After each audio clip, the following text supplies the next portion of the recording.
Fuck around, make my 40 pop. Boruto episode 233 review. Alright guys, this episode right here was a really good episode, honestly. Now, coming to this arc, I honestly did have high hopes for this arc, and obviously a lot of you guys probably don't know them because it is an anime only arc, but my personal opinion, this episode right here essentially met my expectations as like one of the first episodes of what's seemingly going to be a long arc. Now, this arc right here, it's all about the villains, and I talked about this even before this arc even started. I said if the villains are portrayed how they are supposed to be portrayed, this arc has the potential to be a very good arc. Now, just getting into the actual first scenes of the first enemies that we did actually get to see, this right here was at the beginning of the episode.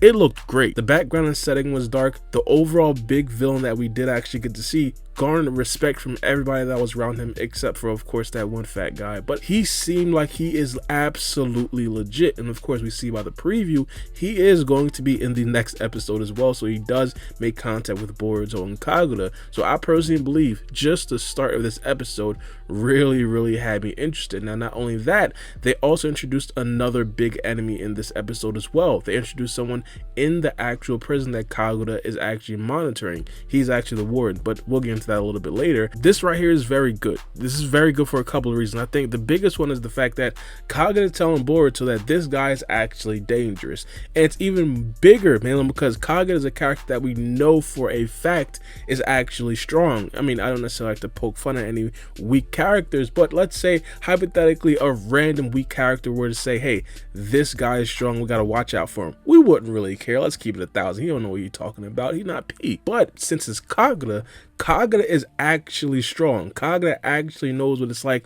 to be in the trenches, and for him to actually be warning Boruto about this guy, his lineage, and of course something completely different that we have never even, broached in the series of Naruto, pirates, this right here gets me interested. Now, again, it all comes down to if these characters are actually good. The hype is there for the villains in the actual TV show. The build-up is there for the actual villains in the TV show. Now it's all about the execution. If both of these characters get absolutely destroyed in the next episode, none of it will actually matter. There needs to be actual adversity. I'm not saying that someone needs to die or anything like that, but there needs to be hardship. There needs to be struggle. There needs to be some points where we don't know if Boruto or Kaguya are going to get out of the situation that they're actually in. And hypothetically, hey, if things go the wrong way, maybe someone actually does die. You never know. Now, not only that, we've seen Kaguya as well. We also did see some remnants of the other hidden mist village, or the 7 swordsmen of the mist. This right here is actually kind of interesting. Shizuma actually took some of those ninjas and actually did escape the prison, went rogue and everything. I think this right here is really interesting just for the overall dynamic of the, of course, hidden leaf village and all the other villages.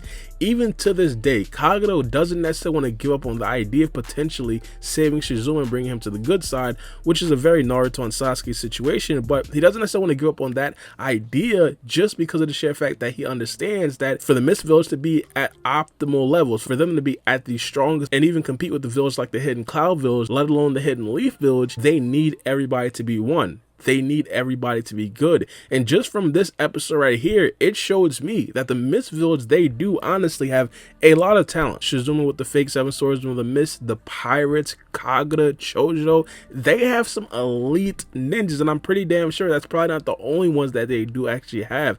So hopefully we get to see a little bit more of the actual Mist Village politics in the future. Now, the overall question that have been asked over the past couple of weeks is, will this arc actually be good? My personal opinion, as I stated from the beginning of this video, I think this arc right here has a lot of potential. Even 2 episodes into this arc, it 100% has a lot of potential. I think they did a very good job of shifting the attention from Team 5, Denki, Rock Lee, and Iwabe, to Team 7, a stronger team, a team that the fans resonate with. Now, don't get me wrong, of course, build up for the side characters is very interesting, but when it comes to an anime only arc like this, I think that you need the star power to have the actual attention and eyes on the arc itself. So shifting a lot of the attention to Team 7 and also the addition of Kawaki was brilliant. Absolutely brilliant. If this arc right here goes the way that I think it should, it's about like a 9 or 10 episode arc. Organic Dinosaur recently released some episode titles for the next coming episodes. Now I'm probably going to actually make a video specifically talking about the episode titles, but judging by the episode titles, it seems like this arc is actually going to be spanning up until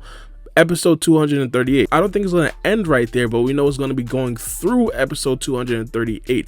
The title of episode 238 is The Ship of the Bloodthirsty Killer. Now, we understand that we are in the Hidden Mist Village where we are going to be fighting against pirates, and most likely there will be ships that those pirates are actually going to be riding on. In fact, we actually did see the ships in this specific episode right here. The Ship of the Bloodthirsty Killer seems like it may actually be a climax episode. You never know, but I personally believe, I think an ideal length for this arc would probably be 9 or 10 episodes if it's really, really good. Are there going to be manga things that make an appearance in this chapter? Will the karma still be there? Will Boruto unlock the Jogan? Sorry to unlocking her third tomo. I personally believe that would be an impeccable idea. Now, I don't necessarily think it should be any sort of long-term change where, hey, Boruto from this arc now has full capabilities of the Jogan. I think that would be way too far, and of course it will kind of not necessarily make sense manga wise, but I honestly wouldn't necessarily mind Sarada unlocking her third tomo in an arc like this. We understand that, of course, she even showed emotion in this episode right here. She's nowhere close to Boruto, and I think that Boruto as of right now is probably going to be the one in the most danger. Hypothetically, if she does come out of nowhere and then potentially actually does save Boruto, it might create a certain situation where, hey, she gains her third tomo. Will we actually get to see the karma seal? I think this right here is also a very interesting question. I think we should. Boruto is a very tricky character. The reason why I think it's very tricky is because Boruto shouldn't even really be on missions, period. We understand that Boruto previously was basically taken over by Momoshiki Otsutsuki, and ever since then, it's been an extremely touchy topic with Boruto. Remind you, the first time that he was really taken over by Momoshiki Otsutsuki, he didn't even really want to go to sleep that much. So would he be willing to actually activate the karma seal in a certain situation where he is forced to? I think that right there is definitely a very good question. But in my personal opinion, if the villains do live up to what I think they should live up to, I wouldn't be surprised if we actually do get to see the karma seal in this specific arc as well. Now, not only that, in this arc right here, we also do get to see Kawaki go out on his very first mission with the new Team 7.